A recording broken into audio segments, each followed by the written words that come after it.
Bismillahirrahmanirrahim. Assalamualaikum warahmatullahi wabarakatuh.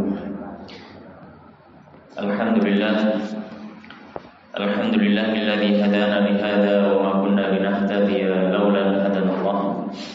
Asyhadu an la ilaha illallah wahdahu la syarika lah wa asyhadu anna Muhammadan 'abduhu wa rasuluh sallallahu alaihi wa ala alihi wa ashabihi ajma'in. Ya ayyuhalladzina amanu taqullaha haqqa tuqatih wa la tamutunna illa wa antum muslimun. Amma ba'd. Allahumma subhanaka la ilma lana illa ma 'allamtana innaka antal alimul hakim. Wa tub 'alaina innaka antat tawwabur rahim. Allahumma faqihna fid din wa 'allimna ta'wil warzuqna al-ikhlas bil 'ilmi wal 'amal. Waftah lana futuhal arifin. Rabbi shrah li sadri wa yassir li amri wahlul 'uqdatam min lisani yafqahu qawli. Allahumma amin. Ma'asyiral muslimin jamaah rahimani wa rahimakumullah. Kembali kita bersyukur pada Allah Subhanahu wa taala karena pada kesempatan malam hari ini Allah Subhanahu wa taala masih memberikan kita kenikmatan berupa taufik, hidayah, istiqamah, sehingga kita masih diizinkan Allah Subhanahu wa taala untuk berkumpul di salah satu rumah dari rumah Allah Subhanahu wa taala dalam rangka tafaqquh fiddin, mempelajari agama Allah Subhanahu wa taala. Wabil khusus kita melanjutkan pembahasan dari kitab Fathul Qari bil Mujib Syarah Matan Ghayah wa Taqrib yang ditulis oleh Al-Imam Al-Allamah Syekh Muhammad Ibn Qasim Al-Ghazi rahimahullahu rahmatan wasi'ah, yang mana kitab ini adalah kitab fikih yang ditulis di atas madhab Imam Syafi'i rahimahullah ta'ala. Dan pada pertemuan yang sebelumnya kita sudah menyelesaikan pembahasan sholat gerhana. Dan insyaallah pada kesempatan malam hari ini kita memasuki pasal yang baru, pembahasan yang baru, yaitu tentang sholat istisqa. Maka kita lihat apa yang disampaikan oleh Musannif rahimahullah ta'ala. Bismillahirrahmanirrahim. Qala al-musannif rahimahullah ta'ala wa nafa'ana bi ilmi fid dunya wal akhirah wa dakhalahu fasiha jannatihi wa taghammadahu bi rahmatihi wa taqaddasa ruhuhu wa nawwara dharihahu. Allahumma amin. Faslun fi ahkami salatil istisqa'i. Faslun, pasal yang baru, fi ahkami, dalam pembahasan hukum-hukum salatil istisqa, salat istisqa. Kemudian beliau jelaskan apa yang dimaksud dengan istisqa. Istisqa berasal dari kata saqayaski, yang maknanya adalah memberi air secara bahasa. Saqayaski siqayatan. Adapun istisqa maka disampaikan oleh Imam Ibn Qasim Al-Ghazi, beliau menyampaikan makna istisqa ay talabus suqya minallahi ta'ala. Maksudnya adalah meminta siraman air dari Allah Subhanahu wa taala. Maksudnya adalah meminta hujan.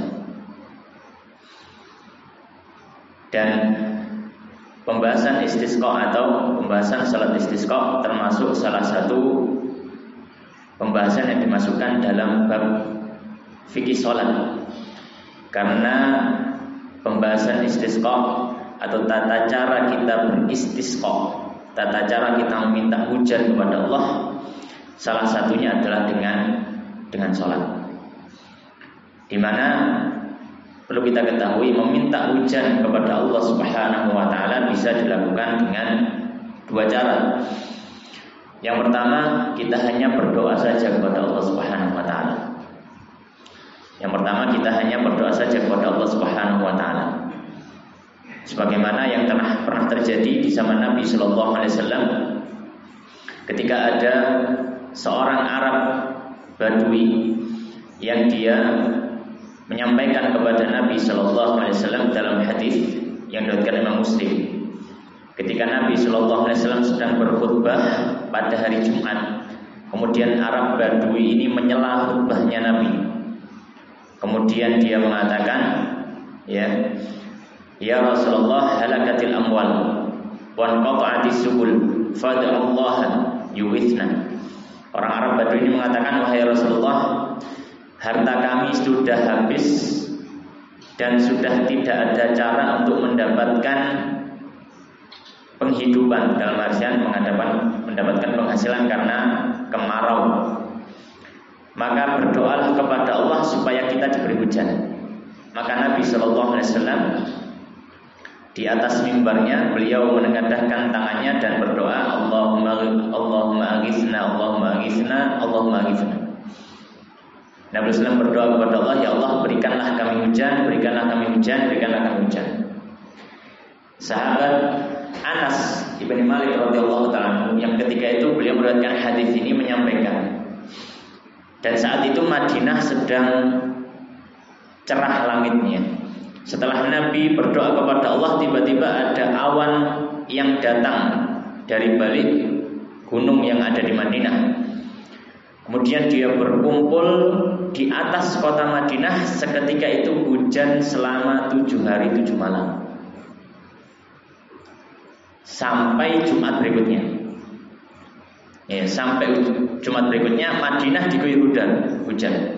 Maka di Jumat berikutnya Nabi Sallallahu Alaihi Wasallam seperti biasa beliau berkhutbah. Ternyata ada orang interupsi lagi di tengah-tengah khutbah. Orang ini menyampaikan kepada Nabi Sallallahu Alaihi Wasallam, ya Rasulullah, halakatil amwal wa anqata'atis subul. Informasinya sama, wahai Nabi, harta kami sudah habis dan sudah tidak ada cara untuk mendapat penghidupan. Kenapa? Kalau Jumat kemarin kita kurang air, sekarang kaken. Kebanyakan air, ternak-ternak ikut banjir, sawah-sawah, kebun-kebun kebanjiran, gagal panen, busuk semua. Maka kata orang tadi, fad'allaha yumsikha 'anna, maka berdoalah kepada Allah supaya hujan ini dihentikan. Maka Nabi Sallallahu Alaihi Wasallam kembali mengangkat tangannya, kemudian beliau berdoa, Allahumma haulana wa la alaina, Allahumma alal agami wa dhirabi wa butunil awdiyati wa manabiti syajar. Nabi berdoa, ya Allah, turunkan hujan di sekitar kami, jangan di atas kami. Dan turunkanlah hujan pada dataran-dataran tinggi dan bukit-bukit. Turunkanlah hujan pada wadi-wadi, lembah-lembah, dan turunkanlah hujan tempat di mana tumbuhnya pohon-pohon di situ. Maka kemudian awan pun mulai bergeser dan Madinah kembali cerah.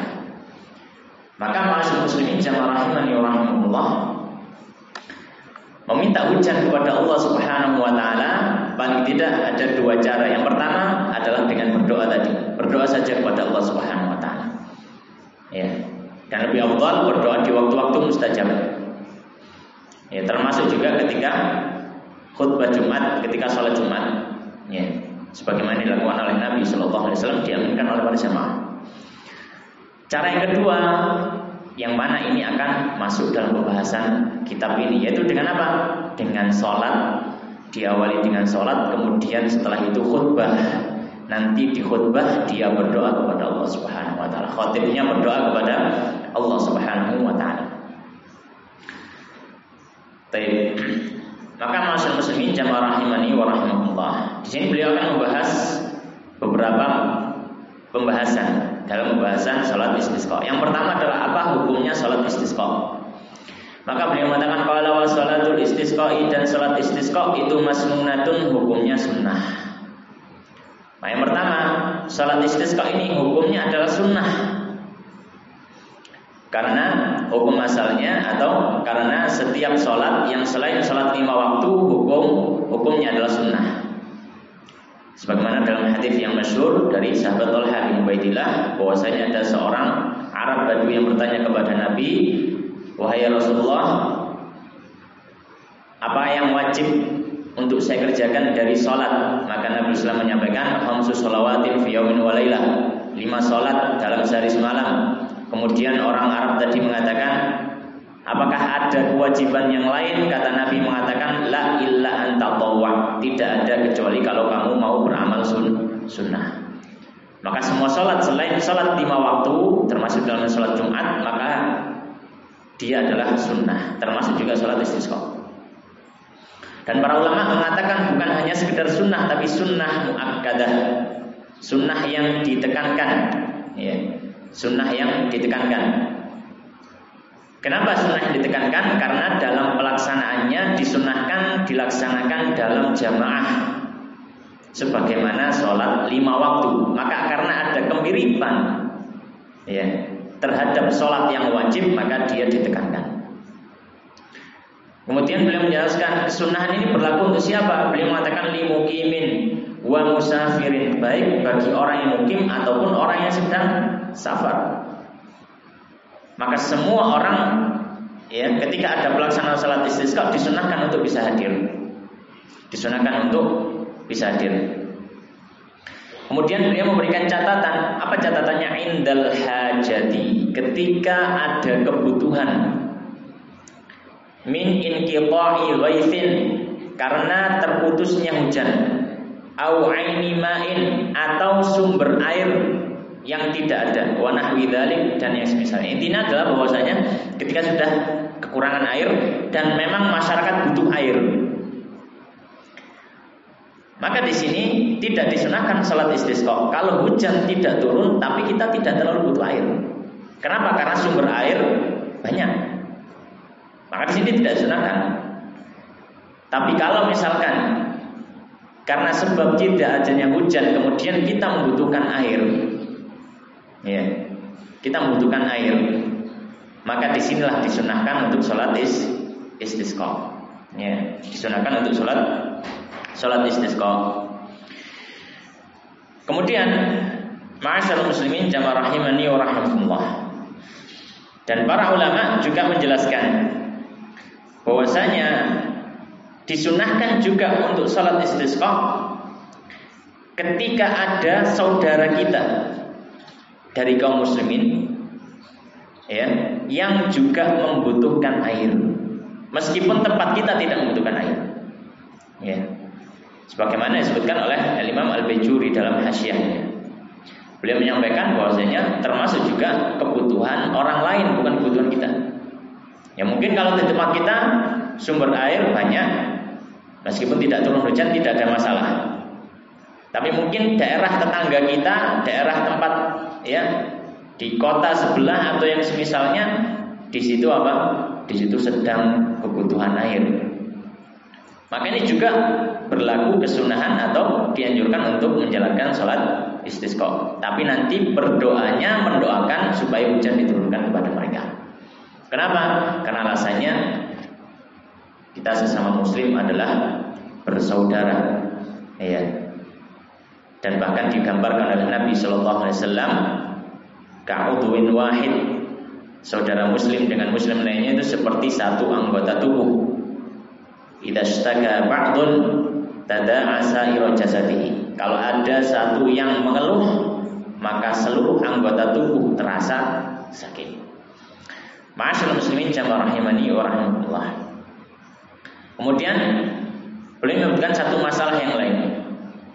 Qala wa tu'adu, dan boleh diulangi salatul istisqa'i, salat istisqa itu tsaniyan, baik 2 kali, wa aktsara atau lebih, min dzalika, dari pelaksanaan yang sudah dilakukan itu. In lam yusqau, jika memang belum diberi hujan. Sampai kapan? Hatta yasqiyahum, hingga menurunkan hujan kepada mereka Allah. Maka masalah berikutnya, bahwasanya kesunahan salat istisqa masih tetap berlaku ketika hujan yang diharapkan masih belum diturunkan Allah Subhanahu wa taala. Maka tidak ada masalah mengulang salat istisqa, ya. Misalkan salat istisqa, ya, belum turun hujan, maka besok salat istisqa lagi, tidak ada masalah. Belum turun hujan juga, besok lagi. Ya, karena mungkin ada berbagai macam hal dan dianjurkan juga, ya, imamnya atau mungkin khatibnya memberi informasi pada jemaah, ya, Bisa jadi masih ada dosa-dosa yang belum ditaubati. Bisa jadi ada permusuhan yang belum diselesaikan. Bisa jadi ada kezaliman yang belum dimintai halalnya dari yang dizalimi. Maka banyak hal yang membuat hujan itu nggak turun. Maka jangan yang disalahkan imamnya. Wah, gak khusyuk sholatnya. Kenapa? Kok hujannya tidak turun? Gederan mesti, kadang jamaah. Ya. Maka itu menjadi bahan ya koreksi semua jamaah. Ketika kok tidak turun ya, mungkin ada yang perlu diperiksa dari semua jamaah. Baik. Maka di sini yang aku lihat, ketika hujan memang belum turun, maka disunahkan juga untuk apa? Mengulangi salat istisqa. Kemudian beliau menyampaikan tata cara sholat istisqa. Ini tata cara yang paling afdol. Ini tata cara yang paling afdol. Tata cara yang paling afdol. Yang pertama, fayamuruhum nadman al-imamu fayamuruhum, maka memerintahkan mereka, maksudnya memerintahkan jamaah atau masyarakat. Nadban, ya, dan ini hukumnya sunnah. Siapa yang memerintahkan al-imamu, ya, pemimpin, wa nahwuhu, dan yang semisal pemimpin. Ya, pemimpin atau wakil pemimpin, atau mungkin yang memimpin satu tempat tersebut, atau mungkin jamaah, kemudian dia adalah imam di masjid tersebut, imam rawatibnya, ya. Atau kalau di pondok yang mungkin kiainya, ya. Maka di sini diperbolehkan. Yang pertama apa? Tata caranya memerintahkan jamaahnya. Memerintahkan apa? Bitaubati, untuk bertaubat kepada Allah Subhanahu wa taala sebelum pelaksanaan salat istisqa. Diperintahkan apa? Diperintahkan ada beberapa perintah. Ya, ada beberapa perintah. Dan perintah ini hendaknya sudah diinformasikan. Ya. Hendaknya sudah diinformasikan H-4 sebelum pelaksanaan. Karena nanti sunahkan ada puasa 3 hari sebelumnya, ya. Kemudian setelah itu hari keempat dalam kondisi puasa baru pelaksanaan salat istisqa. Maka H-4 sebelum pelaksanaan salat istisqa sudah diinformasikan kepada para jamaah. Insyaallah hari ini, ya, misalkan rencana pelaksanaan hari Ahad, maka hari Ahad, Sabtu, Jumat, ya, Kamis. Maka sejak hari, ya, Kamisnya sudah diinformasikan. Insyaallah kita pada hari Ahad akan melaksanakan salat istisqa, atau mungkin hari Rabunya sudah diinformasikan. Ya, yang penting sebelum pelaksanaan salat sudah diinformasikan dan memberikan instruksi, memberikan perintah kepada jemaah. Apa saja perintah? Yang pertama, bertaubat kepada Allah Subhanahu wa taala. Ya, bertaubat kepada Allah Subhanahu wa taala. Kenapa? Ya, karena taubat dan istighfar kepada Allah Subhanahu wa taala itu salah satu sebab turunnya berkah dari langitnya Allah Subhanahu wa taala. Sebagaimana Allah Subhanahu wa taala menyampaikan dalam surat Hud ayat 52, Allah menyampaikan, wa ya qaumi astaghfiru rabbakum tsumma tubu ilaihi. Ya. Wahai kaumku, beristighfarlah kepada Rabb kalian dan bertobatlah kepadanya. Yursilis samaa alaikum, niscaya Allah akan turunkan kepada kalian, ya, dari langit kalian, alaikum, atas kalian, midrara, air yang mencurahi kalian semua. Wa yazidakum quwwatan ila quwwatikum, dan menambah kekuatan di atas kekuatan kalian. Wala tatawallau mujrimin, dan jangan kalian berpaling dari medan perang dalam kondisi berdosa. Ya. Maka bisa jadi, ya, atau bukan bisa jadi, bahwasanya memang bertaubat kepada Allah dan beristighfar kepada Allah adalah salah satu sebab turunnya berkah dari langit. Ya. Dan juga sebagaimana dalam satu hadis yang diriwayatkan Imam Ibnu Majah dan juga Imam Ahmad, Nabi SAW menyampaikan, innal abda la yahrumur rizqa aw la yuhramu ar-rizqa bidzanbi yusibu. Seorang hamba itu bisa saja dia itu terhalangi dari rezeki yang harus datang kepadanya karena sebab dosa yang dilakukan. Maka bisa jadi bahwasanya ketika hujan itu tidak ada, air sedang dibutuhkan, Itu salah satu sebabnya adalah dosa-dosa orang yang ada di situ. Maka perlu untuk bertobat kepada Allah. Oleh karena beliau mengatakan perintah yang pertama apa? Bertobat kepada Allah. Memberikan instruksi untuk apa? Semuanya bertobat kepada para jamaah dan memperbanyak istighfar. Kemudian beliau mengatakan wa yalzamuhum, dan wajib bagi jamaah imtithalu amrihi, untuk mengikuti perintah daripada imamnya. Ini kalau yang memerintahkan adalah pemimpin, ya, pemimpin atau penguasa, ya. Tapi kalau misalkan yang memerintahkan, ya, adalah imam di masjidnya untuk jamaahnya, maka ini sifatnya sebagai sebuah kesunahan, ya, bukan kewajiban. Apa bedanya? Ya, karena para ulama mengatakan, karena kalau pemimpin itu sudah, ya, memberikan instruksi perintah, maka di sini harus ditaati. Ya, atiullah wa atiur rasul wa ulil amri minkum. Taib wa yalzamuhum imtithala amri wa yalzamuhum imtithalu amrihi kama afta bihi Nawawi, sebagaimana yang sudah difatwakan oleh Imam An-Nawawi rahimahullah taala. Kemudian dia memberikan catatan tambahan. Dia mengatakan wa taubatu minadz dzanbi, dan taubat kepada Allah wajibatun. Itu hukum asalnya adalah wajib. Tidak boleh sebenarnya ada orang yang berdosa kemudian dia tidak bertobat kepada Allah Subhanahu wa taala. Maka hukum asalnya taubat ini wajib. Amaral imamu biha, baik imam memerintahkan dengan bertobat itu aula atau tidak memerintah, hukum asalnya tetap wajib bertobat. Maka harusnya setiap orang sadar ketika ada sebuah musibah yang turun kepada mereka, bisa jadi salah satu penyebabnya adalah dosa-dosa yang belum ditaubati. Ya. Maka hubungan-hubungan semacam ini yang kadang dilalaikan oleh manusia. Manusia hanya terfokus pada sebab-sebab yang sifatnya bisa dilihat secara fisik. Tapi ada sebab yang lain, yang itu juga termasuk sunatullah, hanya saja tidak terlihat. Apa? Karena sebab dosa kemaksiatan diturunkan siksaan kepada hambanya. Kemudian ma'asyiral muslimin jamaah rahimani wa rahimakumullah. Kemudian yang kedua, imam memerintahkan apa? Wasadaqah, dan memerintahkan sedekah. Yang kedua adalah diperintahkan sedekah juga. Maka menginformasikan juga, ya, imam atau pemimpinnya. Yang pertama adalah hendaknya bertobat, ya, kepada para jamaah bertobat, kita semua bertobat kepada Allah, memperbanyak istighfar. Yang kedua, hendaknya kita juga memperbanyak sedekah.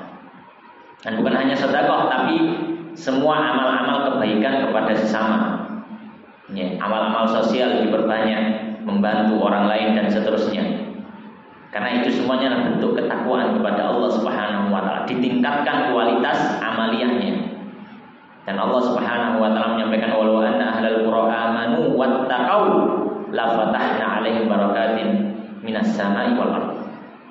Ya. Yang maknanya seandainya para penduduk negeri-negeri itu mereka beriman dan bertakwa, kami akan bukakan atas mereka keberkahan dari langit dan bumi. Ya. Dan juga Allah Subhanahu wa taala menyampaikan wala tufsidu fil ardi ba'da islahiha wad'uhu khaufan wa tama'an inna rahmatallahi qaribun minal muhsinin. Allah menyampaikan sesungguhnya rahmatnya Allah itu dekat dengan orang-orang yang berbuat ihsan. Ya, berbuat ihsan. Berbuat ihsan ya berbuat kebaikan kepada sesamanya. Termasuk di sini adalah sedekah. Kalau zaman dulu membebaskan budak, membantu orang-orang yang membutuhkan dan seterusnya. Ya. Dan ketika rahmat Allah Subhanahu wa taala dekat, maka pertolongan Allah juga dekat. Kemudian yang ketiga, beliau menyampaikan qala wal khuruji minal madzalim. Nah, wal khuruji minal madzalim, dan keluar dari kezaliman lil ibadi terhadap para hamba. Ya, dalam artian kalau dia pernah menzalimi orang lain, maka dia harus menyelesaikannya, minta maaf. Ya. Kenapa juga diperintahkan untuk keluar dari kezaliman terhadap orang lain? Karena syarat taubat jika maksiat itu berhubungan dengan hak orang, syarat taubatnya harus ditambahi apa? Yaitu meminta keikhlasan dari yang dizalimi. Ya. Kalau dia yang dizalimi tidak memaafkan, maka bisa ditagih sampai akhirat. Makanya urusan sama manusia itu repot. Urusan sama manusia apa? Repot. Dalam kaidah fikih disebutkan haqqullahi mabniyun 'alal musamahah wa haqqul adami mabniyun 'alal musyahah. Hal-hal itu kok berhubungan dengan haknya Allah, maka diberikan kemudahan-kemudahan. Tapi kok berhubungan dengan hak-hak manusia, maka diberikan kesulitan-kesulitan. Kenapa? Karena manusia ini makhluk yang memiliki sifat tidak mudah memaafkan, tidak mudah mengikhlaskan, tidak mudah ridho, dan seterusnya. Maka termasuk diantara salat taubat, jika maksiat yang dilakukan berhubungan dengan hak orang lain yang dia ambil atau yang semacamnya dari kezaliman, maka dia harus selesaikan kezaliman itu. Dia minta maaf kepada orang yang mungkin pernah dia zalimi. Kalau berhubungan dengan harta misalkan, maka dia misalkan ada yang gosok harta orang lain, dikembalikan harta itu, meminta maaf dan seterusnya. Ini dimaksud dengan al-khuruj minal mazalim. Keluar dari apa? Kezaliman terhadap hamba-hamba yang lain. Kenapa? Karena dia adalah syarat taubat. Kalau kita ngaji Riyadhus Shalihin itu kan, kalau kemaksiatan itu syarat taubatnya 3, kan gitu ya. Syarat taubatnya 3. Yang pertama adalah dia menyadari tentang dosanya tersebut. Kemudian yang kedua, dia berlepas diri dari dosa tersebut. Kemudian yang ketiga, dia berazam untuk tidak mengulangi. Itu kalau dosanya hanya berhubungan dengan Allah. Tapi kalau dosanya berhubungan dengan hak manusia, ada tambahan yang keempat. Apa itu? Diselesaikan kezaliman itu dengan manusia. Oleh karena beliau menyampaikan wal khuruji minal mazalimi lil ibad. Kenapa? Karena dia termasuk syarat taubat jika maksiat dan dosa itu berhubungan dengan kezaliman pada manusia. Kemudian beliau mengatakan qala. Perintah yang berikutnya, perintah yang keempat dari pemimpin kepada jamaah wa musalahatil a'da, dan melakukan islah, melakukan apa? Melakukan islah apabila terjadi permusuhan. A'da di sini diantara para musuh. Maksudnya adalah yang harusnya bukan musuh kemudian kok jadi musuh, maka harus ada upaya islah di sini. Maksudnya apa ya? Diantara kaum muslimin, diantara kaum muslimin. Ketika ada dua orang atau lebih dari kaum muslimin yang mereka ini bermusuhan, mereka ini bermusuhan, maka bisa jadi ini salah satu penyebab apa? Doa itu tidak dikabulkan. Doa itu tidak dikabulkan. Sebagaimana hal ini diriwayatkan Imam Muslim dalam sahihnya, Nabi SAW menyampaikan tuftahu abwabul jannah yaumal itsnain wa yaumal khamis fayughfaru likulli 'abdin la yusyriku billahi syai'an illa rajulan kanat bainahu wa baina akhihi syahna. Kata Nabi SAW, dibuka pintu surga itu setiap hari Senin dan hari Kamis. Maka ketika dibuka, diampuni bagi seluruh hamba selama dia tidak mensekutukan Allah, selama dosanya bukan dosa syirik. Maka diampuni setiap hamba yang tidak mensekutukan Allah. Karena dia muslim, maka semuanya diampuni kecuali dua orang yang punya permasalahan sehingga menjadi permusuhan. Maka kata Nabi SAW, tidak diampuni. Fayuqal, maka dikatakan, maksudnya Allah mengatakan kepada malaikatnya, amtiru hadaini hatta yastaliha, amtiru hadaini hatta yastaliha, amtiru hadaini hatta yastaliha. Tunggu saja dulu dua hambaku ini sampai keduanya berislah. Dan itu diulangi 3 kali, baru dia bunuh. Oleh karenanya, termasuk yang diperintahkan kepada para jamaah adalah hendaknya apabila masih terjadi permusuhan yang harusnya tidak ada permusuhan di situ, maka hendaknya islah. Hendaknya apa? Islah. Kemudian perintah yang Berikutnya perintah yang terakhir yang kelima, wasiyami salasati ayyam, dan berpuasa.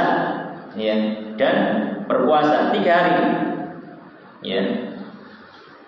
Kenapa? Karena puasa ini ya termasuk di antara tempat yang mana doanya seorang yang berpuasa diijabahi oleh Allah Subhanahu wa taala. Dan ketika kita istisqa, kita berdoa kepada Allah Subhanahu wa taala, kita sangat membutuhkan istijabah dari Allah Subhanahu wa taala. Sebagaimana dalam hadis yang diriwayatkan oleh Tirmidzi, Nabi SAW menyampaikan salatun la turaddu da'watuhum. 3 orang yang tidak mungkin ditolak doanya. Yang pertama as-shaim, orang puasa. Maka diperintahkan untuk berpuasa 3 hari. Qabla mi'adil khuruj, sebelum waktu keluar untuk sholat. Ini maknanya sebelum waktu apa? Sebelum waktu pelaksanaan sholat. Maka pelaksanaan sholat dilaksanakan hari keempat. Fayakunu bihi arba'ata ayyam, maka dengan waktu pelaksanaan sholat maka puasanya ini jadi 4 hari. Maka intinya sebelum pelaksanaan sholat hendaknya semua kaum muslimin berpuasa sunnah. Ya, berpuasa sunnah.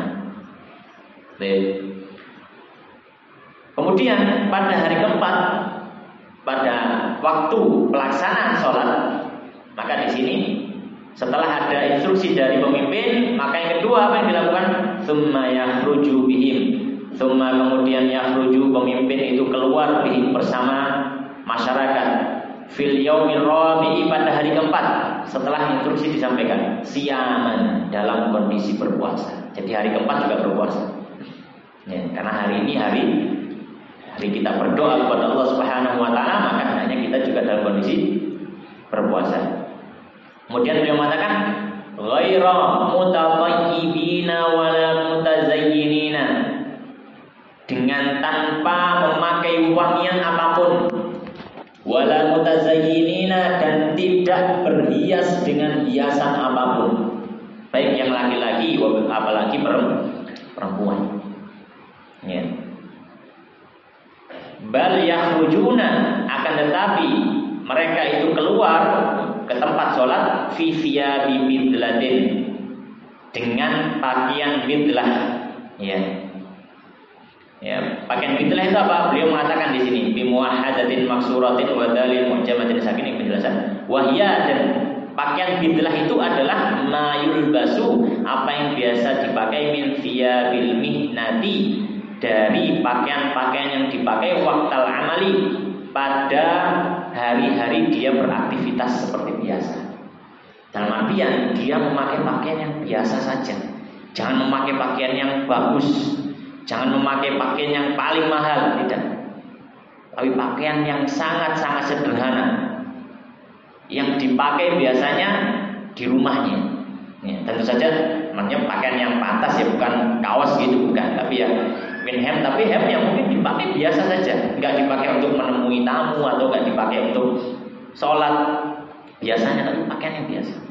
Itu yang dimaksud dengan thiyab bidlah. Maka di sini memakai pakaian yang sederhana. Wastikanatin, dan dengan istiqanah yang khusyuk. Istiqanah itu artinya khusyuk, dalam kondisi khusyuk. Wa tadarru'in, dan tadarru' ay khudu'in wa tadallul, yaitu menghinakan dan merendahkan diri di hadapan Allah. Jadi berjalan keluar tidak ada yang teriak-teriak, semuanya itu menunduk, berjalan menundukkan kepala, menunjukkan apa? Mereka benar-benar membutuhkan Allah Subhanahu wa taala. Ya. Tapi sebagaimana hal ini disampaikan oleh sahabat Ibnu Abbas dalam hadis yang diriwayatkan oleh Imam Baihaqi. Beliau mengatakan kharaja Rasulullah sallallahu alaihi wasallam hina istasqa mutakhashi'an mutadallilan kama yasna'u fil 'idain. Ya. Beliau menyampaikan Nabi SAW keluar ya ketika hari ya di mana beliau salat istisqa dalam kondisi khusyuk dan dalam kondisi merendahkan diri di hadapan Allah Subhanahu wa taala. Maka tidak boleh berjalan menuju tempat salat dalam kondisi bersombong diri atau yang semacamnya. Ini menunjukkan apa? Ketidakbutuhannya kepada Allah, maka tidak boleh. Ya. Kemudian beliau mengatakan wa yakhrujuna ma'hum, dan keluar juga bersama jamaah siapa? Asibyan, anak-anak kecil. Wa syuyukh, orang-orang yang tua renta. wal ajaiz, dan orang-orang lemah, orang yang sedang mungkin sakit tapi masih memungkinkan untuk datang, disuruh hadir juga. Kalau nggak bisa sholat, disuruh tunggu. Wal bahaim, dan bahkan hewan-hewan juga dikeluarkan. Hewan-hewan ternak maka dikeluarkan juga. Ya. Menunjukkan kebutuhannya kepada Allah Subhanahu wa taala di tempat itu. Ya. Sebagaimana hal ini ya diambil dari sabda Nabi sallallahu alaihi wasallam dalam hadis yang diriwayatkan oleh Bukhari. Nabi SAW menyampaikan apa? Hal tunsaruna wa turzaquna illa bi du'afaikum. Bukankah kalian itu diberikan pertolongan? Bukankah kalian itu diberikan rezeki karena sebab orang-orang lemah dari kalian? Ya. Dalam riwayat, dalam hadis yang lain, ya hadis diriwayatkan oleh Imam Tabrani dalam kitabnya Al-Mu'jamul Kabir, Imam Al-Baihaqi dalam Syu'abul Iman, ya. Dengan sanad yang dhaif tapi maknanya sahih, di mana Nabi menyampaikan apa? Laula ubadulillah ruk'un wa sabiyyatun rutta'un wa bahaimu rutta'un, ya.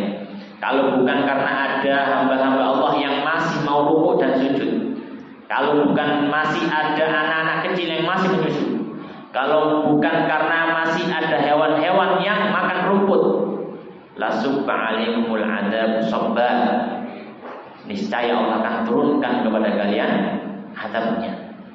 Ya.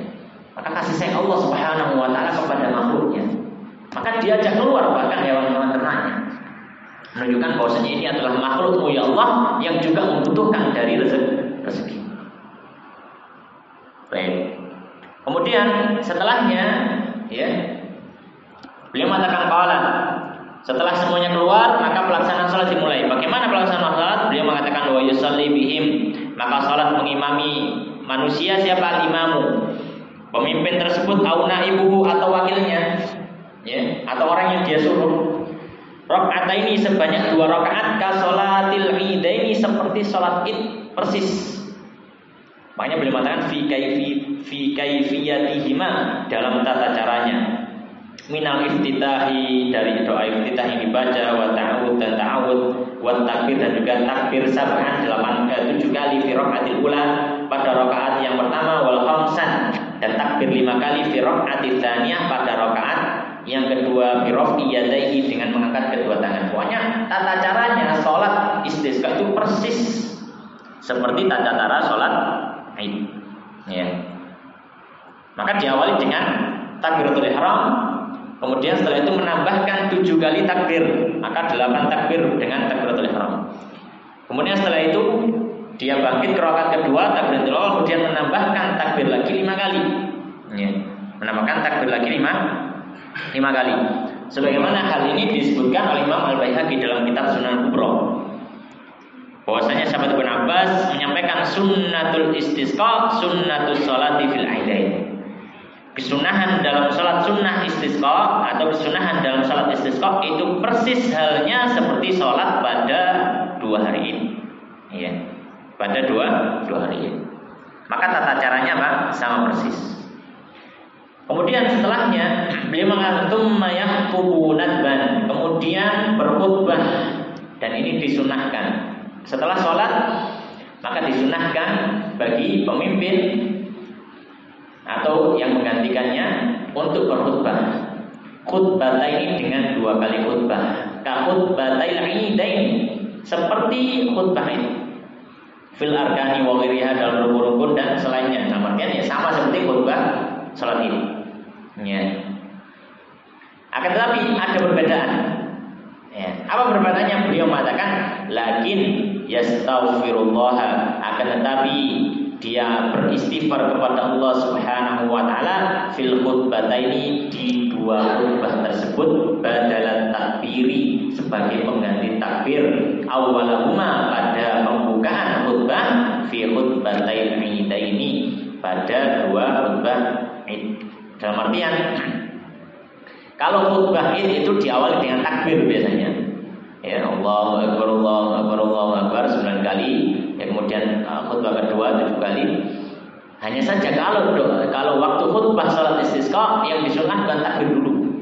Pembukaannya apa? Dengan istighfar. Astagfirullah, astagfirullah wa natubu ilaih, astagfirullah wa atubu ilaih, dan seterusnya. Jadi beristighfar kepada Allah Subhanahu wa taala. Ya. Kemudian beliau mengatakan, maka bagaimana caranya? Fayaftatihul khutbatal ula, maka khatib membuka khutbah pertama bil istighfari, dengan istighfar. Tis'an, 9 kali. Kenapa 9 kali? Karena sama seperti khutbah Id. Khutbah Id juga disunahkan membukanya dengan takbir 9 kali. Jadi sudah kita bahas pada pembahasan salat Id. Ada asar dari sahabat Nabi sallallahu alaihi wasallam. Ya. Wal khutbah tsaniyah, ada khutbah kedua, maka membuka dengan istighfar sebanyak 7 kali seperti salat Id. Ya, karena kata sahabat Ibnu Abbas tadi, sunnatul istisqa sunnatus sholati fil idain.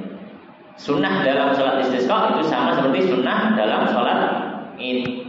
Ya, maka membuka dengan istighfar. Adapun bacaan istighfar hukumnya semua yang berhubungan dengan istighfar tidak ada masalah untuk dibaca. Tapi di sini beliau menyebutkan salah satu yang mungkin menjadi pilihan kita untuk kita baca adalah beliau mengatakan wasiqatul istighfar, dan bacaan istighfar yang bisa dibaca apa? Astaghfirullahaladzim alladzi la ilaha illa huwal hayyul qayyum wa atubu ilaih. Ini salah satu siwak istighfar yang bisa dibaca. Ya, astaghfirullahaladzim alladzi la ilaha illa huwal hayyul qayyum wa atubu ilaih. Ya. Baik, kemudian beliau mengatakan wa takunul khutbatan, dan 2 khutbah itu ba'dahuma ay raka'atain, yaitu dikerjakan setelah 2 rakaat salat istisqa-nya. Baik, mungkin ada terlebih dahulu kemudian kita akan lanjutkan.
Kemudian ma'asyiral muslimin jamaah rahimani wa rahimakumullah.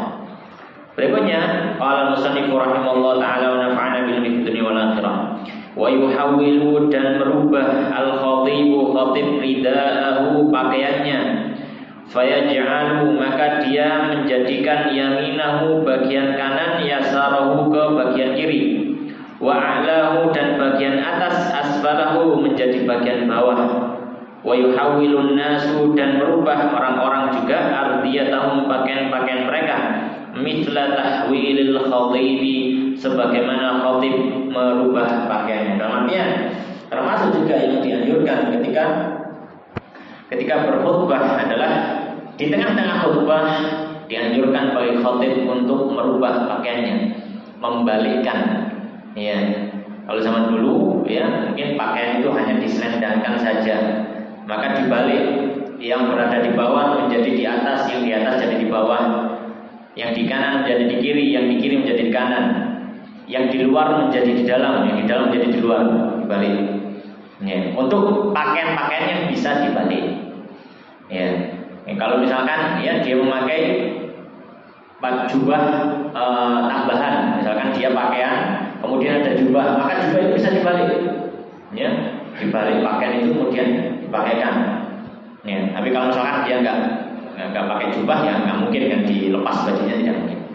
Ya, atau mungkin dia memakai sorban, maka sorbannya dibalik. Ya, apapun pakaian yang bisa untuk dibalik maka dibalik. Sebagaimana hal ini juga dilakukan oleh Nabi Shallallahu Alaihi Wasallam.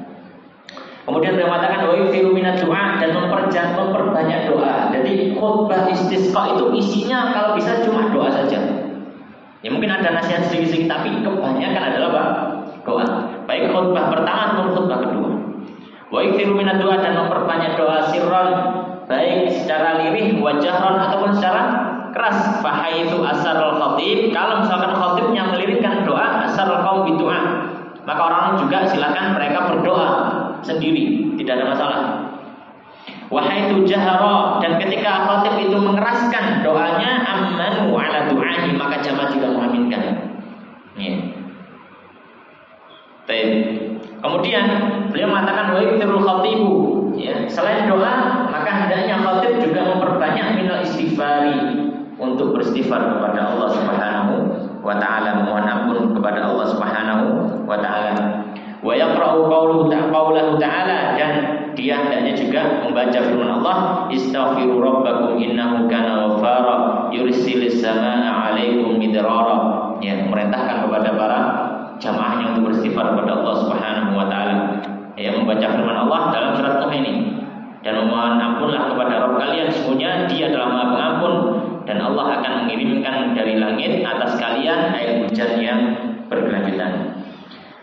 Kemudian setelah itu di antara doa yang bisa dibaca, maka di sini beliau sebutkan salah satu teks doa yang mungkin bisa dibaca ketika apa?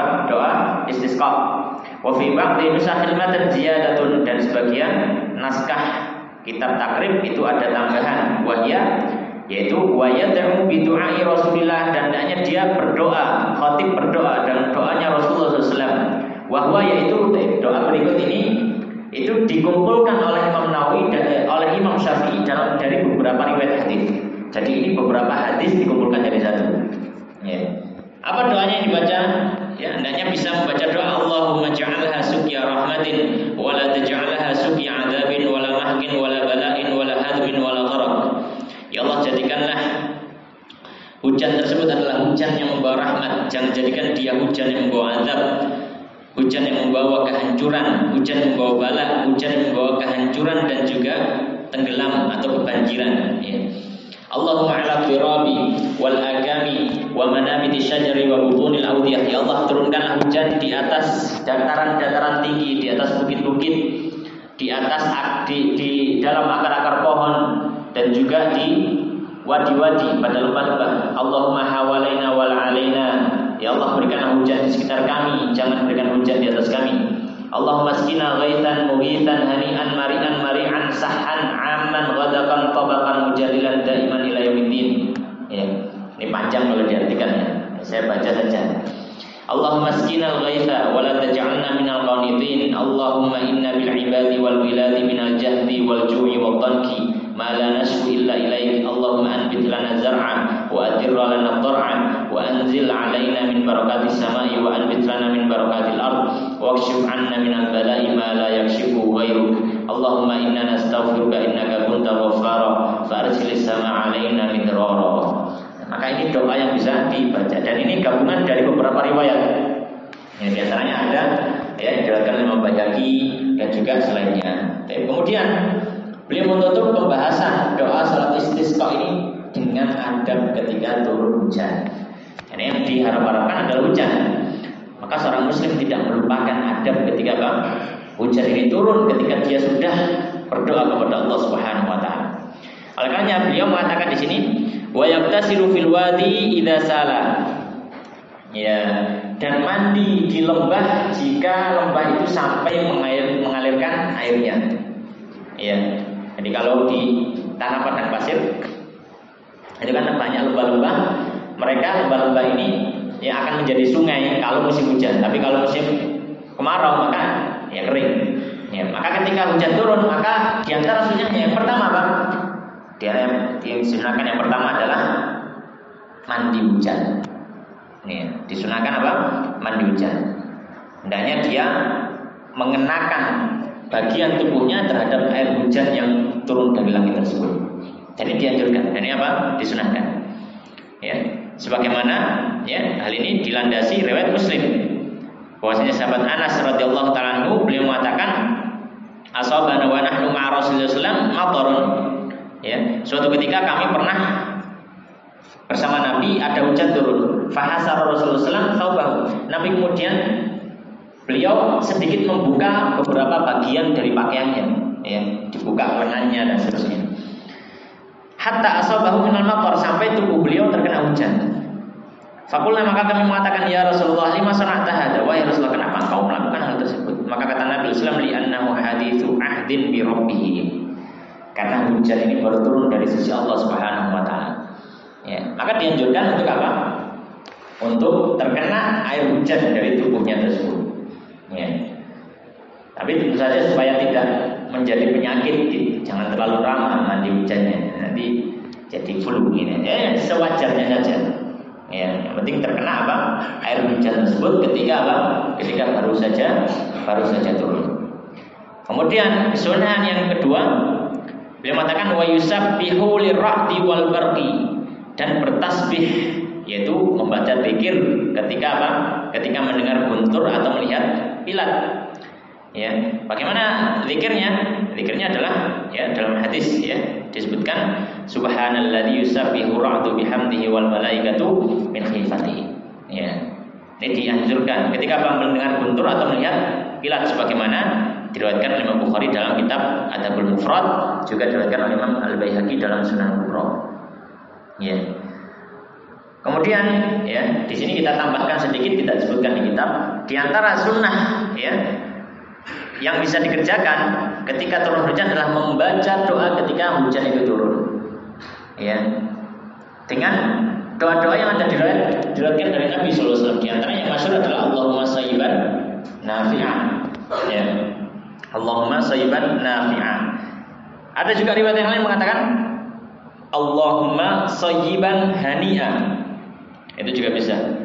Bisa juga dengan riwayat yang lain. Ya, ada 3 riwayat paling tidak. Ada yang Allahumma sayyiban nafi'an, ada yang Allahumma sayyiban hani'an, ada yang Allahumma sayyiban nafi'an pakai sin.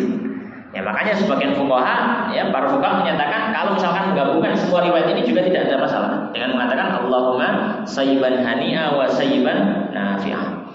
Ya, dan ini dianjurkan untuk dibaca 3 kali. Allahumma sayyiban nafi'an, 3 kali. Ya, sebagaimana 3 kali ini diriwayatkan oleh Ibnu Majah dan Ibnu Abi Syaibah dalam musnadnya dari hadisnya Sayyidah Aisyah radhiyallahu taala anhu. Bahwanya beliau mengatakan fa in amtara, beliau mengatakan ketika turun hujan maka Nabi mengucapkan Allahumma sayyiban nafi'an marrataini aw thalathan. Ya, maka membaca doa Allahumma sayyiban nafi'an 2 kali atau 3 kali. Baik. Kemudian di antara kesunahan yang dilakukan ketika adanya hujan adalah berdoa kepada Allah setelah hujan itu berhenti. Dengan doa apa? Dengan doa yang sangat masyhur, dengan doa yang sangat masyhur, ya. Mutirna bi fadlillahi wa rahmati. Ya. Maka membaca doa ini sebagaimana diriwayatkan oleh Imam Muslim, ya. Kemudian diantara adab yang terakhir ketika hujan turun ini adalah hendaknya berdoa dan memperbanyak doa kepada Allah Subhanahu wa taala, karena termasuk waktu yang mustajab untuk berdoa adalah ketika hujan turun. Sebagaimana hal ini disebutkan diriwayatkan oleh Imam Al-Baihaqi dalam Sunan Kubra, juga Imam Tabrani dalam Mu'jamul Kabir. Nabi SAW menyampaikan apa? Tuftahu abwabus sama wa yustajabu du'a fi arba'ati mawadin. Dibuka pintu langit dan diijabahi doa-doa itu pada 4 tempat. Yang pertama, indal tiqa'i sufuf, ketika bertemunya pasukan, maksudnya pasukan muslimin dengan pasukan musuh. Wa inda nuzulil ghaith, dan ketika turun hujan. Wa inda iqamati shalah, dan ketika waktu iqamah.